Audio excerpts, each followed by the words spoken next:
O tema dessa palestra, ele é temível, sobretudo porque não é possível você expor a sua visão de um conjunto de fatos quando esse próprio conjunto é desconhecido.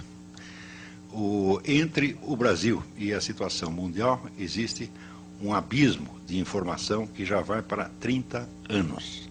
Se nós acompanharmos os livros e os estudos que têm sido publicados, sobretudo nos Estados Unidos e na Inglaterra, a respeito, vamos dizer, da nova estrutura de poder mundial de 30 anos para cá, nós veremos que praticamente nada disto chegou ao Brasil. Nem mesmo uma obra escrita, por exemplo, pelo um filósofo belga que morou no Brasil durante 20 anos, que é o padre Michel Scoyans. Ele publicou um livro chamado La Face Cachée de l'ONU, A Face Oculta da ONU. O livro está publicado há mais de 10 anos, e mesmo sendo um homem conhecidíssimo no meio universitário brasileiro, o livro não saiu até hoje. Para aqueles que se interessarem, eu posso depois fornecer por e-mail, eu lhes dou o número do meu o endereço eletrônico, para lhes dar algumas indicações de livros com os quais nós podemos começar a tampar este buraco. Você vê que em todo o âmbito das ciências humanas, o documento escrito, ele corresponde exatamente àquilo que é, nas ciências da natureza, os dados sensíveis, a observação dos dados sensíveis. Isso quer dizer, aquilo que não deixa documento, não deixa registro escrito de maneira alguma, não é estudável, não é acessível à inteligência humana passado algum tempo. Só o que nos resta são os documentos escritos. Então, a condição inicial, a condição número 1, número 0, para qualquer debate a respeito, é que você tenha, vamos dizer, o total acesso aos documentos. A cada semana, eu fico mais impressionado de ver como acontecimentos absolutamente fundamentais, essenciais para a compreensão do estado de coisas no mundo, não chegam ao conhecimento do Brasil nem pela mídia, nem mesmo pelo establishment universitário. Kerry está diretamente ligado, vamos dizer, a todas as grandes organizações que têm algo a ver com o poder global. Fundação Rockefeller, Fundação Ford, Fundação MacArthur, etc, etc. Aquilo tudo que nos Estados Unidos se chama o establishment. O establishment é, vamos dizer, o nome de um conjunto mais ou menos de 200 grandes empresas ou 300 grandes famílias que sempre estiveram, vamos dizer, mais ou menos no poder nos Estados Unidos, e da qual você pode captar algo do pensamento dessa turma através da revista Foreign Affairs, que é a revista do Conselho de Relações Exteriores, tá certo? Se vocês estudarem a história do establishment, ele é exatamente o contrário do que se pensa dele no Brasil. Tudo que no Brasil se imagina como establishment, o establishment seria o topo do capitalismo, né? O comando geral do imperialismo yankee, e seria o suprassumo da direita internacional. Quando você vai rastrear a história do establishment, você verá que, desde o começo do século XX, em todas as eleições americanas, eles sempre apoiaram o candidato de tendência mais estatizante e socialista. Sempre, sempre e sempre. Qualquer sujeito que chegue lá com história de liberalizar a economia, ou com valores conservadores clássicos, nunca foi apoiado, com exceção do Reagan. O Reagan foi o único sujeito que conseguiu, vamos dizer, furar esta barreira. Por que o establishment é sempre, vamos dizer, estatizante e mais ou menos socialista? Para entender isso, é preciso investigar um mecanismo que é gerado pelo próprio capitalismo e que funciona assim. O sujeito, dentro da economia de mercado, ele prospera e enriquece de tal maneira, que quando chega a um ponto, vamos dizer, ele percebe que ele não tem mais motivos para continuar submetido às oscilações do mercado. O mercado que o produziu, daí para dentro, se torna uma ameaça para ele. Então, é preciso, vamos dizer, cair fora das leis de mercado para garantir a permanência da grande fortuna pelas gerações seguintes. O indivíduo, então, entra com um tipo de considerações que já não é capitalista, mas que é de ordem dinástica. ou seja, já não se contenta em ser um grande capitalista, mas quer ser um dinasta, alguém que vai garantir o poder para a família por 2, 3, 10 ou infinitas gerações. Então, a partir desse momento, a abordagem que essas pessoas fazem da sociedade já não corresponde a uma perspectiva capitalista, mas a uma perspectiva de tipo aristocrático. É um poder de tipo aristocrático, tá certo? O qual, por definição, independe da economia.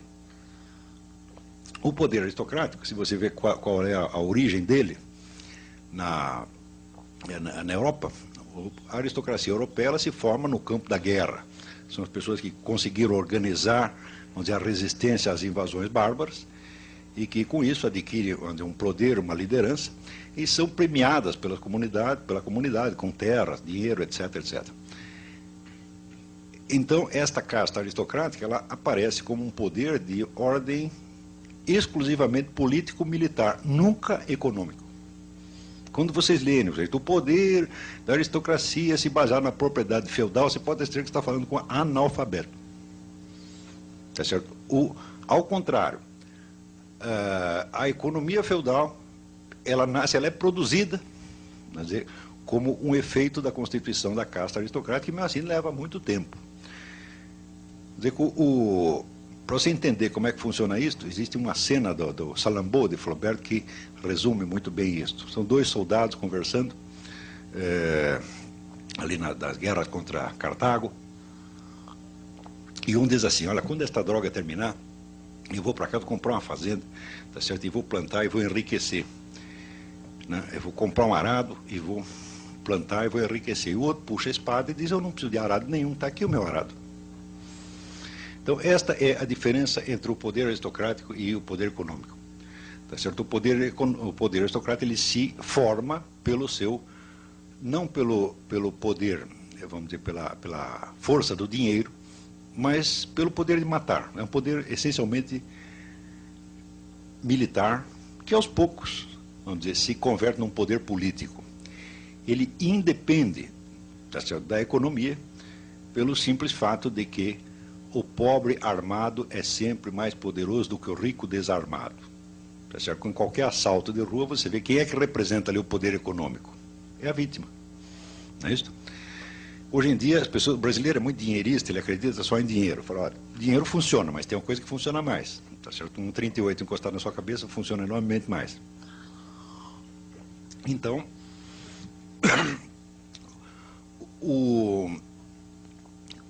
quando algumas, vamos dizer, grandes fortunas se tornam maiores ainda e começam a raciocinar em termos dinásticos, elas têm que vencer o próprio mecanismo da economia de mercado que as constituiu. E só tem um jeito de fazer isso: você tem que dominar o Estado.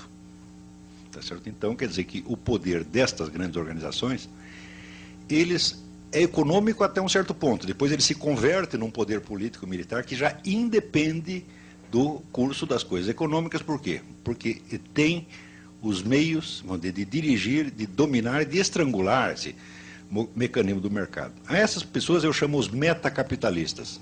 Metacapitalistas é que eles começaram como capitalistas, mas já transcenderam a condição de capitalista e se tornaram uma espécie de nova casta aristocrática. Tá certo?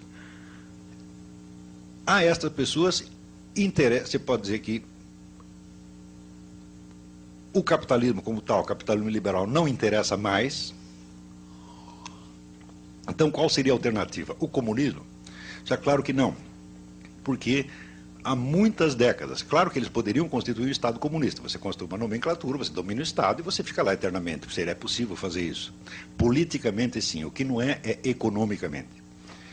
Porque a economia comunista, a partir do instante em que você estatiza todos os meios de produção, ela se torna completamente inviável. Isso já foi demonstrado em 1922 pelo Ludwig von Mises,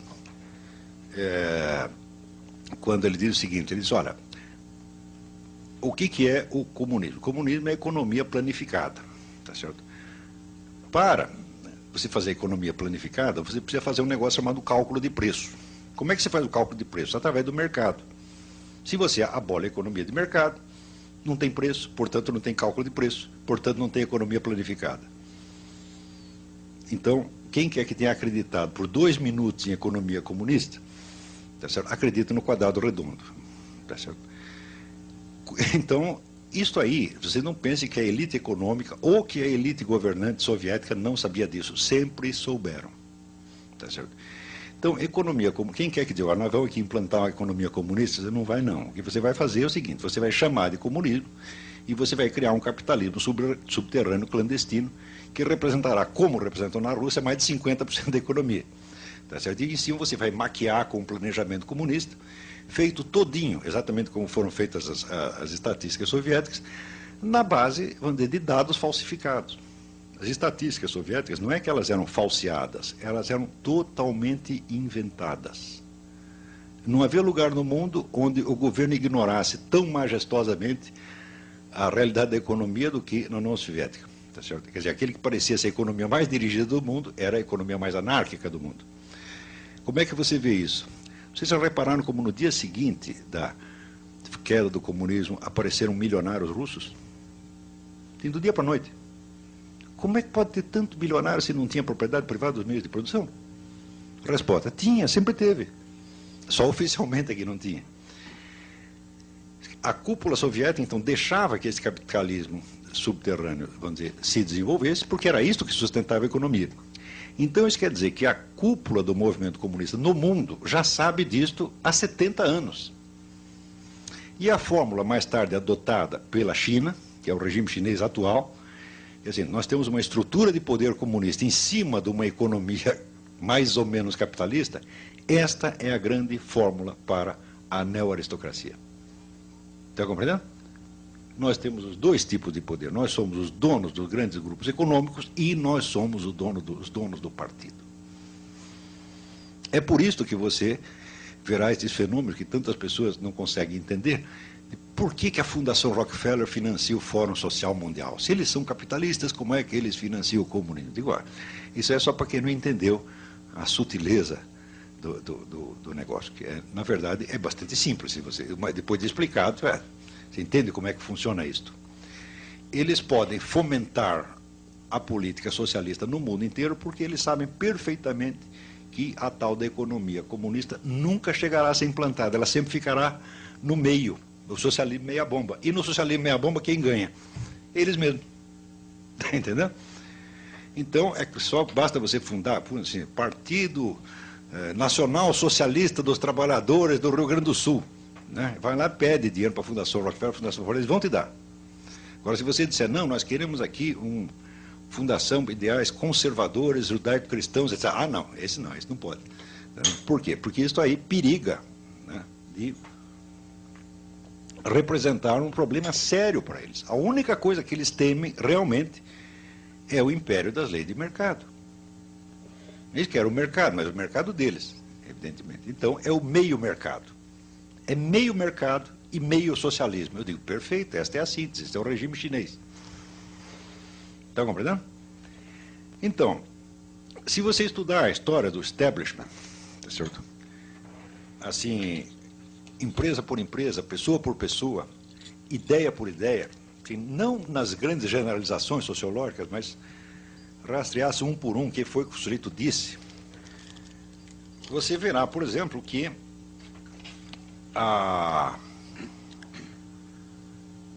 dali saiu, depois da guerra, a famosa política de contenção do comunismo. Já ouviram falar de George F. Kennan? Hein? George F. Kennan era um diplomata, filósofo americano, que inventou a estratégia de contenção do comunismo. Eu digo, olha, suponha o seguinte, que você está armado até os dentes, rico, tá certo? E você está sendo desafiado por um sujeito pobre e desarmado, não é isso? Mas que quer acabar com você, tá certo? O que você faz? Você dá um tiro nele ou você se limita a contê-lo? Esta era a situação no fim da Segunda Guerra. A União Soviética estava absolutamente devastada, a sua economia em frangalhos, o exército não existia mais, mas mesmo assim tinham aquela posição agressiva de se expandir e tomar o mundo. Daí chega o americano e diz, não, nós vamos fazer uma política de contenção. Hoje, a contenção é mostrada como se fosse, vamos dizer, uma decisão da extrema-direita, mais extremada. Imagina que coisa, tentaram conter o comunismo. Mas acontece que a alternativa que se discutia na época não era entre você conter o comunismo ou você deixar ele fazer o que quisesse. Era entre contê-lo e destruí-lo. E optaram pela contenção. Tá certo? Então, a contenção significa o seguinte: o comunismo é tremendamente útil para nós. Nós não podemos acabar com ele. Se acabar com ele, nós vamos ter que inventar outro movimento socialista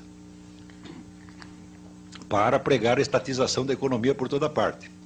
E como eles já estão fazendo isso, então deixa que façam, porque eles implantar o regime que eles estão dizendo, eles não vão fazer porque ele é economicamente inviável. Todas as vezes que eles tentarem fazer isso, eles vão se endividar, e para quem que eles vão pedir dinheiro? Para nós mesmos. Como sempre aconteceu, né? O regime comunista sempre sobreviver de ajuda ocidental, estatal ou privada. Então, não vale a pena acabar com o comunismo, é preciso contê-lo. Então, quer dizer, esta pequena consideração estratégica dessas grandes fortunas custaram aproximadamente, no mínimo, 40 milhões de vidas humanas, que foi o que o comunismo matou depois disto. Então, as pessoas que tinham meios de liquidar com aquilo já depois da guerra, não liquidar, não, deixa crescer, é bom para nós. Então, quando as pessoas imaginam que essa grande elite econômica é cínica, eu digo, você não sabe o que é cinismo, põe cinismo nisso, é muito mais do que você está pensando. Então,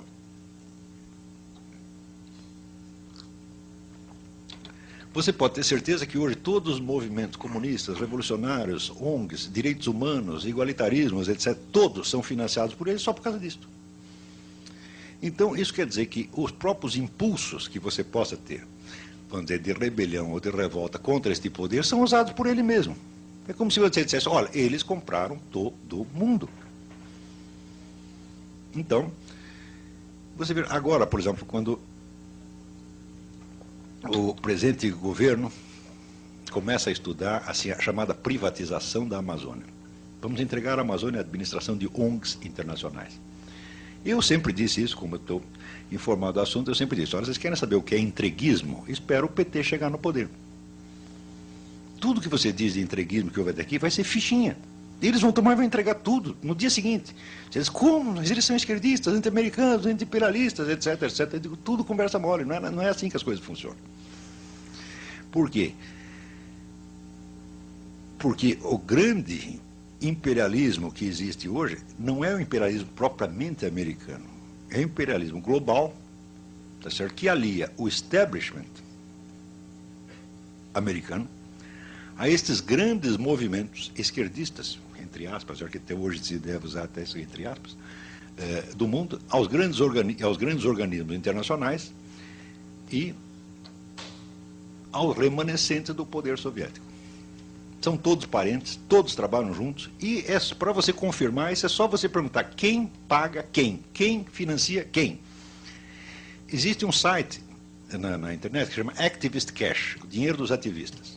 É só você ver lá, você vai rastreando, olha, aqui saiu o dinheiro do fulano, banco tal, para a ONG tal, que repassou para não sei quem, aí você vai entender que existe, vamos dizer, é uma rede de sustentação do poder global, que vai desde o establishment nova-iorquino, tá certo? Até o MST. Quem pode resistir contra uma coisa dessa? Ninguém. Agora, quem está contra? Quem está contra são os conservadores americanos. Só que contra, peraí, também não tanto. Então, alguns estão contra e outros estão quase contra. Por quê?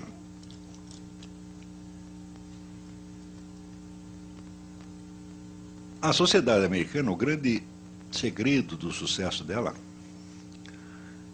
é o que está explicado no livro do Alexis de Tocqueville, A Democracia na América, onde eles, olha, eles aqui conseguiram fazer uma coisa extraordinária, que é uma síntese de economia liberal com moral tradicional judaico-cristã. Só lá tem isto, mais lugar nenhum.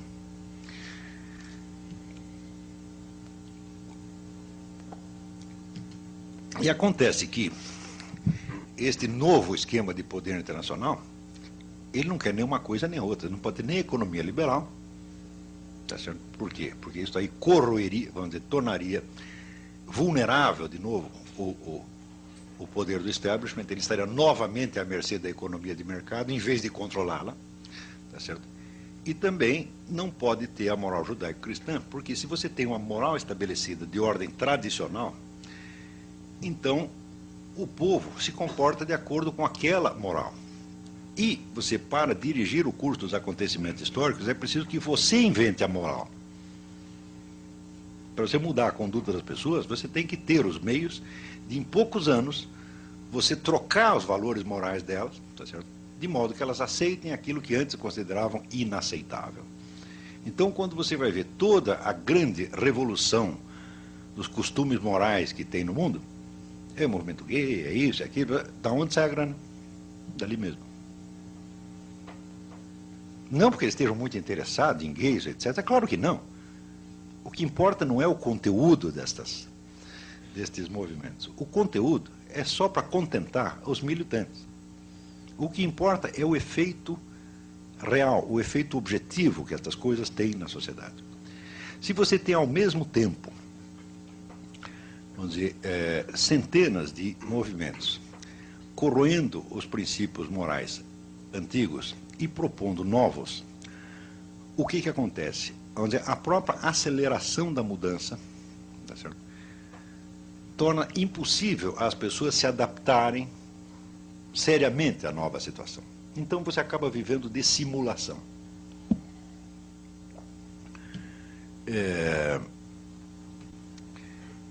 E na hora que você começa a viver de simulação, você perdeu consistência como ser humano. Você não é mais senhor das suas decisões. Você é uma pessoa inteiramente vulnerável à influência de fora.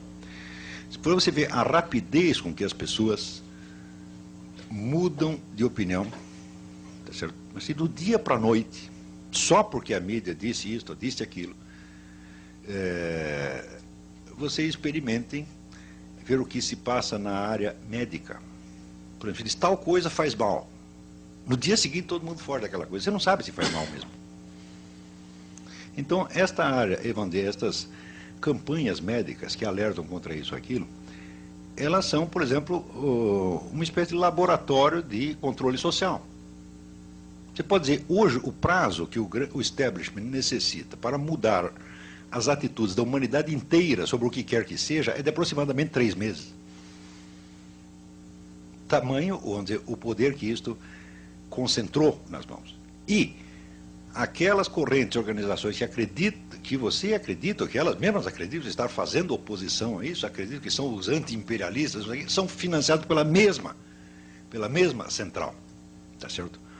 Ora, nos Estados Unidos, um certo grupo de pessoas intelectuais conservadores há 50 anos começou a perceber esta coisa e falou, peraí, nós não queremos isso. Nós queremos viver no antigo sistema americano. Nós queremos a moral judaico-cristã, queremos a liberdade individual, tampouco nos lixando para isso. Quanto à posição americana no mundo, nós nos contentamos em ser a nação mais rica, mais poderosa, mais culta, etc, etc. Nós não queremos inventar não queremos ter que administrar o mundo inteiro. Tá certo? A loucura atual é tamanha que é este pessoal que aparece na mídia como se fossem os imperialistas que querem dominar o mundo. E outro, justamente a Fundação Ford, Rockefeller, etc, etc, por trás de Kerry, aparece como se fossem os anti-imperialistas. Né? Eu digo, bom, no mundo, hoje em dia, está um pouco difícil enganar as pessoas a esse ponto. Nos Estados Unidos não conseguem enganar, mas aqui enganam a todos por causa da falta total de informação circulante. Tá certo? A bibliografia existente sobre isso é tão grande, que eu não consigo sequer completar a lista de livros. Vamos dizer, eu comprei e li uns 200, que ninguém leu aqui, ninguém nem sabe o que é isso, ninguém sabe do que eu estou falando. Tá certo? As pessoas pegam a pessoa mais culta do país, elas não sabem. Por quê? A informação circulante depende apenas de 2 meios: mídia, os jornais, televisão e o movimento editorial. E quando você vai ver as pessoas que mandam em mídia e movimento editorial, que não são os respectivos donos, porque hoje uma redação de jornal tem uma autonomia extraordinária, são todas pessoas que, de um modo ou de outro, estão ligadas a esses mesmos movimentos, né, que, por serem americanos, anti-americanos, acreditam que são anti-imperialistas. Então eu digo, olha, houve uma conspiração geral das ilusões. Eu engano você, você me engana, né, eu conto uma história da carochinha para você, você conta uma para mim, e nós todos estamos contentes. Resultado, ninguém busca uma informação fora do que está circulando há 30 anos, tá certo? Não é proibido buscá-la. Você pode perfeitamente, né, importar os livros, observar o site da internet, mas acontece que, pela média, ninguém se lembra de fazer isso. Quando você começa a fazer isso, você descobre que as coisas não eram exatamente do jeito que você imaginava, você fica muito confuso, porque você estava imaginando, vamos dizer, qual é a visão antiga. Ah, existe aqui o imperialismo, o capitalismo, que está aliado a, vamos dizer, imperialismo, que está aliado a valores conservadores, etc., etc., e, por outro lado, existe, vamos dizer, o socialismo, que está aliado ao nacionalismo, ao anti-imperialismo, etc., etc. De repente, toda a sua cabeça fica bagunçada. Quando você percebe que os estereótipos que você está usando não correspondem à distribuição real dos papéis dos agentes efetivos. Tá certo? Quando você vê que, veja só esse dado, por exemplo, eu lembro quando teve o Fórum Social Mundial, eu estava em Porto Alegre, né, e eu tinha ido dar um curso lá e me botaram num hotel de 5 estrelas. Tá certo? E de repente o hotel de 5 estrelas estava cheio de pé rapado. Tinha um monte de cara de MST, sem terra, quer dizer, vocês sem terra num hotel de 5 estrelas. Eu digo, como é possível uma coisa dessa? Eu, do meu bolso, não poderia pagar este hotel. Eu só estou aqui porque me chamaram por um dia para dar uma conferência. Como é que eles conseguiram aí? Quem pagou isso? Quando você vai ver da onde sai a grana, é Fundação Ford, Fundação Rockefeller, etc., etc. Fala, espera um pouquinho. Uma das boas maneiras de você saber qual é o sentido do que o sujeito está fazendo é saber de onde vem o dinheiro dele. Não é isso? Porque ninguém vai pagar para você fazer o contrário do que ele quer. Isso aí, você pagaria? Não é isso? Então, hoje em dia nós continuamos raciocinando e tentando escrever a situação internacional nos termos dos estereótipos dos anos 50. Tipo assim, o petróleo é nosso, né? A Amazônia é nossa. Eu digo, por exemplo, você quer defender a Amazônia contra quem? Contra o imperialismo yankee. Eu digo, mas você faça a lista das ONGs que estão lá, não tem nenhuma americana, porra. É belga, é alemã, e são todas, vamos dizer, reconhecidas pela ONU. Existe uma ONG que pode pedir registro na ONU, de maneira que ela passa a integrar o esquema da ONU. Tá certo? E todas as ONGs que estão lá são desse tipo. Então, claro que tem algumas que, vamos dizer, tem indivíduos e até grupos americanos que financiam, mas não tem nada a ver com o governo americano. O esquema está na ONU e não no governo americano. O governo americano esqueceu da América Latina há 20 anos. Ele não está fazendo absolutamente nada aqui. Vamos dizer, para disfarçar a tremenda penetração desse novo poder internacional, o pessoal fica gritando contra o imperialismo americano e acredita, por exemplo, que o imperialismo americano vai atuar através da ALCA. Eu digo, mas como pode ser através da ALCA se o tratado a ser discutido na ALCA não está nem escrito ainda, não houve proposta nenhuma? Como é que você pode dizer que uma proposta é escorchante se ela não foi feita? E se a redação da proposta incumbirá também a você?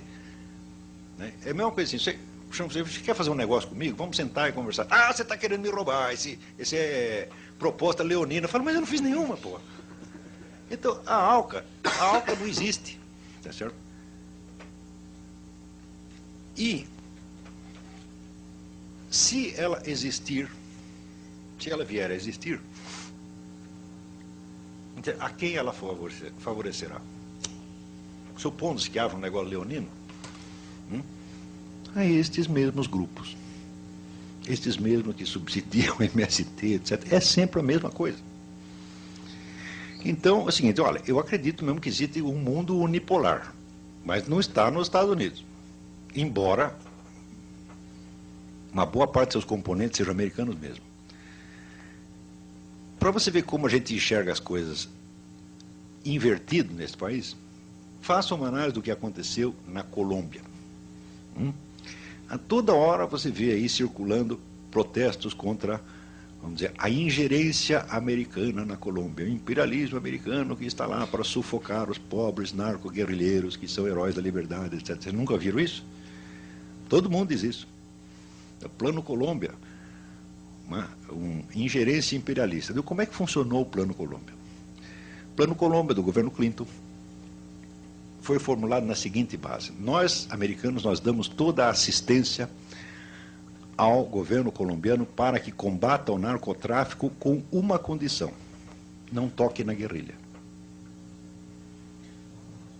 Resultado, todos os cartéis vieram abaixo. E ficou tudo para quem?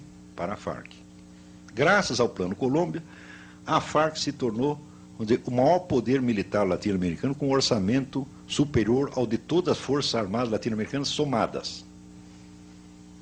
Você vai dizer, mas que burrada do governo Clinton. Eu digo, você acha que o governo Clinton é meio burro a ponto de fazer uma coisa dessa?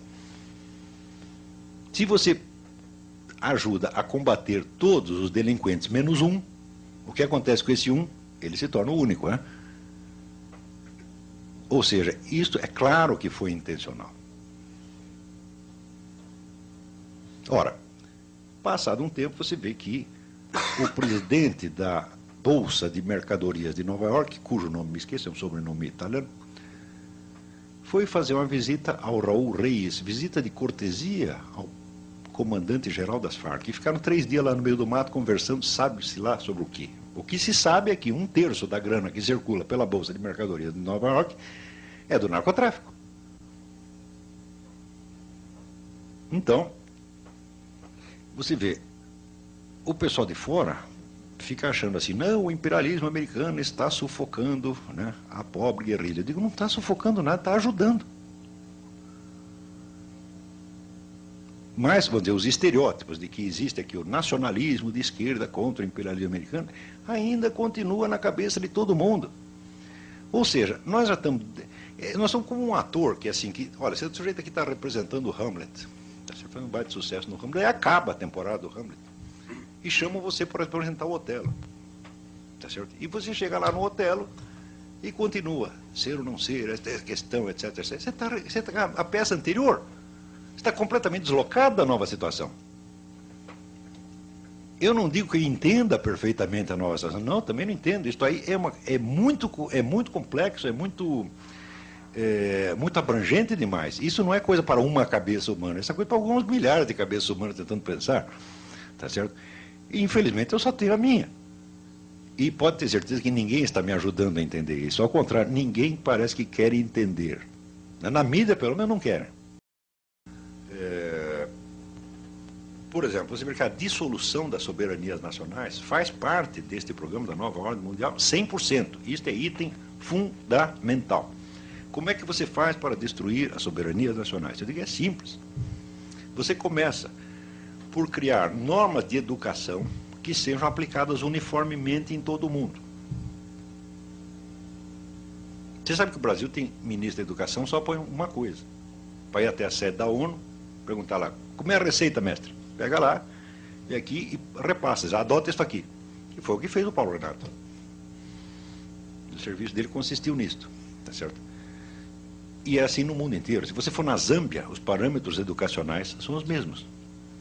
E os parâmetros educacionais vêm com toda aquela conversa mole, politicamente correta, coitadinhos dos gays, coitadinhos das minorias, coitadinhos não sei o quê. E você pensa que você aderindo a isso, você está indo contra o imperialismo e a nova ordem mundial. Eu digo, mas é ele que está pagando para você dizer isto, pô. Todas estas questões, gay, minoria e tal, são objetivamente irrelevantes. Todas elas. Só interessa a função que desempenham no conjunto. Você quer ser a favor de gay? Seja. Você quer ser a favor, você quer ser contra? Seja. Isto não influi nem contribui, como dizia o Paulo Francis. Entendeu? Isso não fede nem cheira. O que importa é que tem que ter, entre aspas, movimentos sociais. Um montão de movimento social.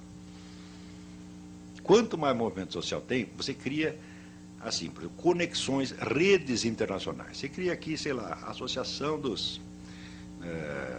em prol das crianças carentes de cor verde com bolinhas. Entendeu?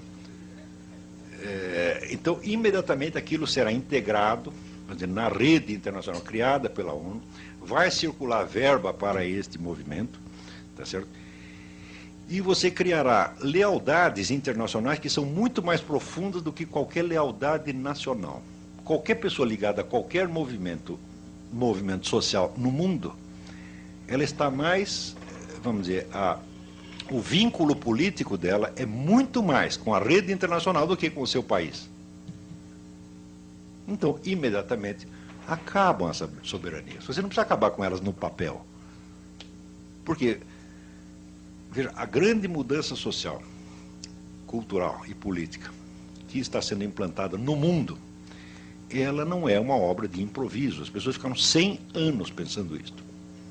Quando surgiu o primeiro plano de nova ordem mundial? Surge em 1650 com um sujeito chamado João Amos Comênios. Um educador, nascido parece na Morávia. Quando você vê o plano do Comênios e você vê a estrutura da ONU, eu digo, mas é o plano do Comênios, igualzinho. Isto veio sendo discutido em elites intelectuais e financeiras e políticas no mundo durante todo este tempo. Entendeu? A bibliografia existente em torno é absolutamente inabarcável. Se você disser, olha, eu quero fazer uma história das ideias de nova ordem mundial, você vai dedicar a sua vida e não vai terminar. Por volta no fim do século XIX, um sujeito chamado Cecil Rhodes, que era um milionário inglês, fundador da Rodésia, ele criou um sistema de bolsas de estudo para criar uma elite intelectual mundial capaz de discutir essas coisas e, eventualmente, chegar a uma nova ordem mundial. Não se trata de uma conspiração, como as pessoas dizem. Não, tudo isso é público. Tá certo? Se torna um pouco misterioso para o cidadão comum por um motivo muito simples. São ações de tão longo prazo que ultrapassam o prazo de vida das pessoas. São planos feitos para 100, 200 ou 300 anos depois. E isso, na cabeça do cidadão comum, é invisível. Como é invisível, ele vai dizer que é uma conspiração. Então, mas neste mesmo momento, enquanto nós estamos discutindo e conversando sobre isso aqui, você pode ter certeza que tem umas 100 ou 200, tá certo? Comissões da ONU, think tanks, elites universitárias, etc., etc., discutindo novas modificações políticas, culturais, etc., que resultarão na mundialização do poder. Eles fazem isso dia e noite. Praticamente não se faz outra coisa no mundo senão fomentar a tal da nova ordem mundial, seja sob o aspecto de servi-la diretamente, seja sob o aspecto de você criar uma pseudo-oposição que já está financiada e controlada por ela. Estão compreendendo? Qual é a nossa posição no meio disso? A resposta é simples. Nós não somos nada, nós não mandamos absolutamente nada e nós sequer sabemos o que está acontecendo. Nós somos o marido traído, o último a saber.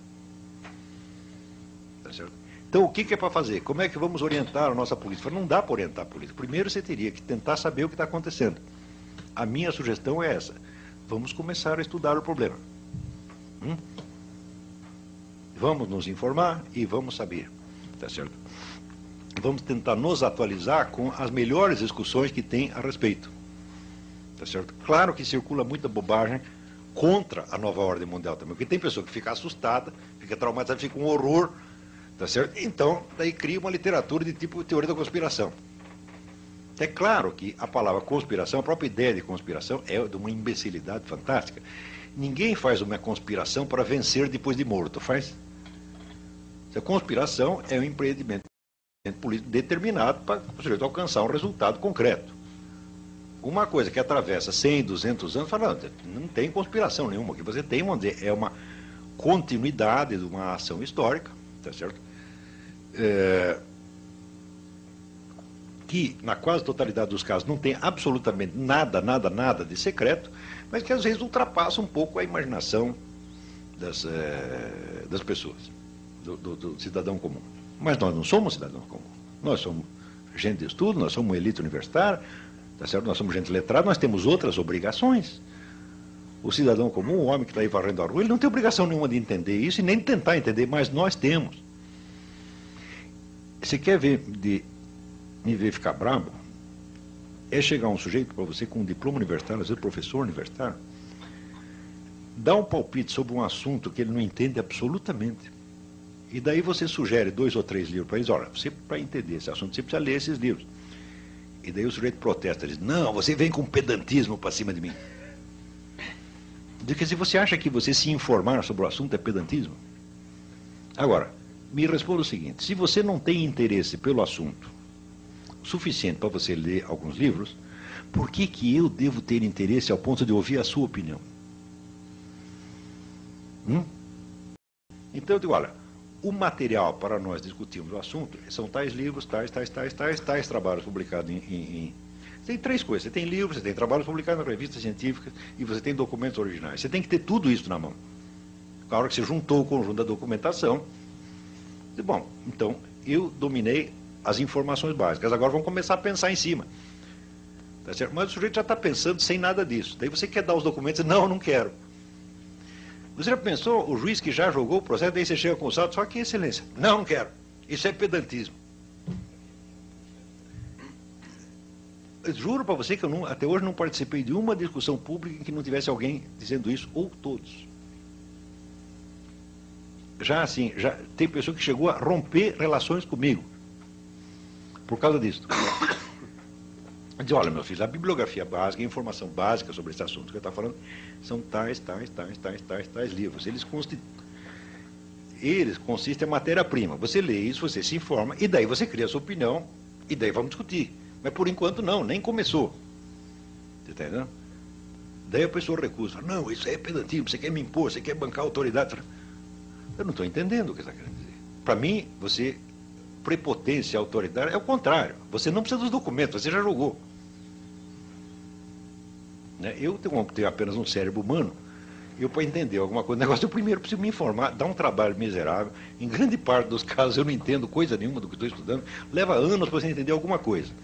Mas você não, meu filho, você, assim, você já sacou tudo, já sabe, tá certo?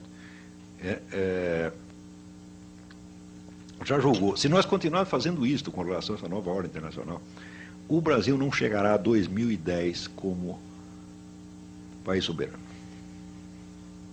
Não chega mesmo. Para desfazer esta coisa aqui, é muito mais fácil do que vocês imaginam. Porque se entregar mesmo a administração da Amazônia para essas ONGs, quem vai protestar? Ninguém pode protestar. Porque toda a oposição, entre aspas, nacionalista, esquerdista, anti-imperialista, está vinculada a essas mesmas ONGs. Está entendendo? Então, justamente aquelas pessoas que estão sempre preocupadas em defender a soberania nacional, essas mesmo vão ficar quietas.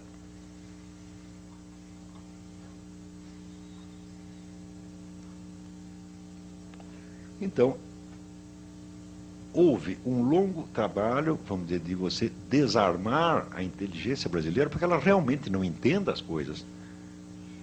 E na hora que a situação está bem confusa, aí você dá o passo, e diz aqui, entregamos a administração para as ONGs. Não vai haver condição de você articular uma oposição a isso, porque as pessoas não estão nem entendendo.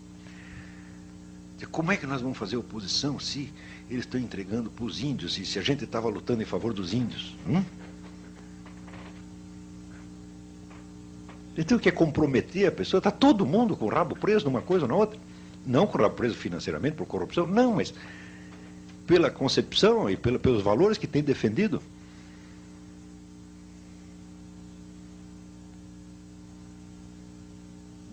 Está entendendo? Então, você, numa situação onde você tem, vamos dizer, uma neo-aristocracia mundial, que sob muitos aspectos, vamos dizer, é profundamente anti-americana, tá certo? Porque ela está pouco ligando para os Estados Unidos, o negócio é ela mesmo, tá? Se for preciso destruir os Estados Unidos para isso, ela o fará, tá certo? Assim como destruirá qualquer outro país, e onde você tem uma atuação multilateral, onde às vezes movimentos políticos opostos são controlados pelas mesmas fontes. Dentro de uma situação enormemente complexa dessa, nós ainda estamos tentando jogar tudo com os estereótipos dos anos 40, o petróleo é nosso, essas coisas todas. Ou seja, nós temos um nacionalismo bom para os anos 40. Nós estamos pronto para resolver os problemas da década de 40. Tem um verso de William Blake, né, que diz: "And Caiaphas was in his own mind a benefactor of mankind." Isso quer dizer, Caifás, quando condenou Jesus Cristo, achava que estava fazendo um bem, que era um benfeitor da humanidade. Tá certo? Quer dizer, nós temos sempre que tentar interpretar as pessoas e os grupos, em primeiro lugar, o primeiro elemento que nós temos. Então, para compreender uma situação, isso já dizia Aristóteles, a primeira coisa é o discurso do agente. O que o agente diz a respeito daquilo que ele mesmo está fazendo. Tá certo? Nós não precisamos nem concordar, nem discordar, mas este elemento é, vamos dizer, um componente da situação. Quando nós vemos o discurso dos agentes da nova ordem mundial, dos inumeráveis agentes que tem, você vê que existe ali uma grande quantidade, tá certo, de utopismo humanitário. Os caras acham que estão fazendo um grande negócio mesmo. Cecil Rhodes acreditava que, vamos dizer, o futuro da humanidade dependia daquilo que ele estava fazendo, tá certo? Então, eles podem estar totalmente enganados, mas nós não podemos dizer, não, esse pessoal só está agindo por interesses malignos, tá certo? Não, a coisa realmente não é assim. Tá certo? A coisa pode ser objetivamente maligna, embora não sendo subjetivamente. O sujeito pode estar assentado numa visão falseada da realidade e pode, sobretudo, ele estar agindo, vamos dizer, num âmbito, numa dimensão, num horizonte que é muito maior do que ele mesmo compreende.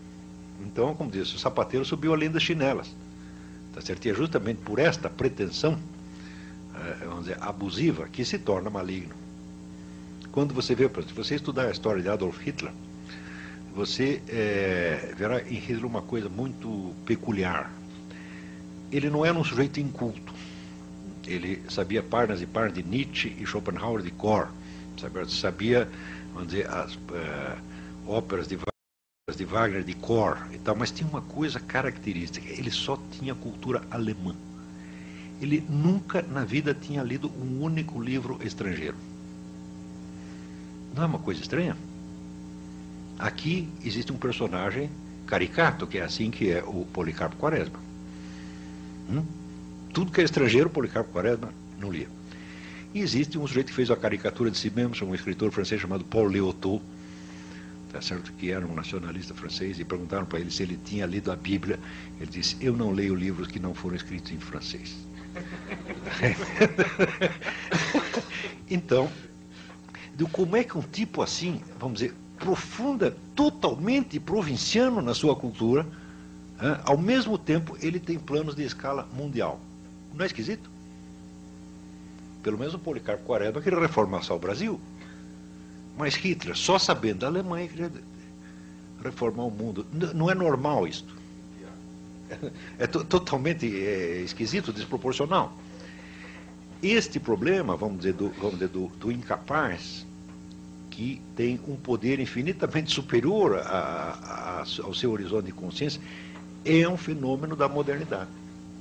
Porque os meios de poder aumentaram muito. E eles podem concentrar facilmente na mão de incapazes. Então, admitamos a hipótese, na cabeça dele, Hitler era um benfeitor da humanidade. Só que é o seguinte, ele não sabe o que é humanidade, ele não sabe o que é o bem, tá entendendo? Ele está no mundo da lua. E querendo nos impor, vamos dizer, aquela visãozinha desse tamanho que ele tem, ele quer nos vestir aquela camisa de força. Você está entendendo? Então, vamos dizer, não podemos julgar as pessoas nem pelo seu idealismo e nem pela sua má intenção. O problema não é este. Você não precisa de má intenção para você fazer um estrago extraordinário. Basta você estar lidando com coisas que estão acima da sua capacidade. Porque aí, isso já implica a prepotência. Quer dizer, é o ignorante que não compreende as coisas e quer lhe impor a sua visão. Eu acho que existem mais pessoas, o mal no mundo vem mais disto aqui, vamos dizer, do que da malícia consciente. Segunda pergunta. E você estudar a história da inteligência brasileira, a inteligência, vamos dizer, a classe letrada atuante, aquilo que o Pierre Bourdieu chama as classes falantes, quer dizer, as pessoas que atuam através do conhecimento. Se você pegar a elite letrada do tempo do Império, tá certo? Ela era de nível internacional. Qualquer um daqueles, um Oliveira Lima, um Joaquim Nabuco, tá certo? Era idêntico a qualquer outro, qualquer concorrente americano ou europeu. Isso foi caindo, até um ponto do inimaginável. Né? Quer dizer, a degradação intelectual do Brasil, ela não pode mais ser, não há mais meios de descrevê-la. E outro dia até estava lendo as apostilas daquele pedagogo romeno, Reuven Feuerstein, que é especialista em recuperar a inteligência de meninos retardados mentais. E ele obtém sucesso. Ele pega um sujeito retardadinho mental, daqui a pouco o rapaz está estudando cálculo integral.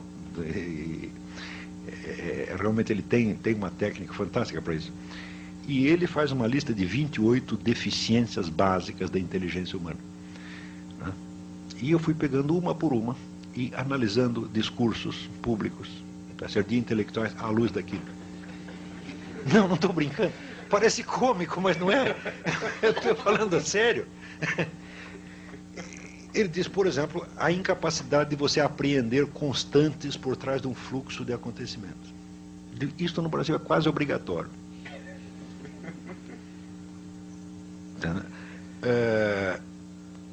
A incapacidade de você produzir mais de uma hipótese. Você não tem mais de uma hipótese. De cara já aposta numa hipótese, todas as outras não chegou a pensar naquilo. E assim por diante. Então, as 28, eu falei, mas peraí, mas as 28 no Brasil não são deficiências, elas são simplesmente a regra do jogo, é esta. É isso que fazem nossos professores universitários. Eles estão repassando esta deficiência de geração em geração. Isso se tornou inteiramente normal. Mas é claro que, veja, todo e qualquer discurso, sobre o que quer que seja, ele tem que ser interpretado primeiro como discurso do agente. Ou seja, o sujeito diz uma coisa, esta é a definição que ele está dando dele mesmo. Tá certo? Seja com o intuito de te manipular, seja com o intuito de se justificar, este é o primeiro nível de entendimento do texto que você tem que ter. Depois, no segundo nível, todo e qualquer discurso é resposta a um outro discurso. Então, contra quem ele está falando? Então, daí você começa a articular a autodefinição que o sujeito se dá e articula numa outra. Em terceiro lugar, todo e qualquer discurso é um componente de uma situação de discurso. Então, quando você pega, primeiro, a autodefinição do agente. Segundo, a relação que ele tem com o seu antagonista, o seu parceiro, etc, etc. E terceiro, ele, quando um componente da situação, fala, bom, se você, depois de tudo isso, você conseguir ser manipulado pelo discurso, é porque tu é muito burro. Agora, você é manipulado por quê? Porque você não faz essa análise. Ou quando faz, você já tem, vamos dizer, uma desconfiança seletiva. E na desconfiança seletiva, você oculta a sua própria posição dentro da coisa. Você pode dar uma descrição até exata do fenômeno que você está dizendo, mas você está ocultando a sua função lá dentro. É o que fazia Theodor Adorno.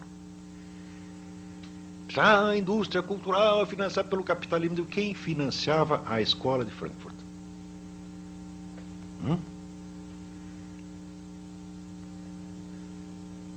Estas mesmíssimas forças que eu estou me referindo.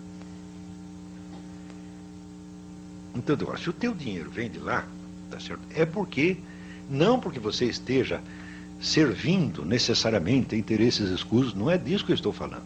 Mas você tem uma articulação no conjunto. Se você pega a indústria cultural, o Brasil está cheio de livros sobre a indústria cultural. Todas analisam a indústria cultural como um instrumento de dominação capitalista. Sim? Não é assim? 100%? Deu muito bem. Você pega a estrutura do capitalismo e pega a indústria cultural e coloca uma dentro da outra. Só que você está esquecendo um terceiro elemento. Qual a composição sociológica das pessoas que fazem a indústria cultural? Sociológica, ideológica, etc, etc. Se você perguntar assim para mim, então, olha, se você pegar toda a indústria cultural brasileira, pergunta assim, quantos moralistas reacionários judaico-cristãos tem na indústria cultural?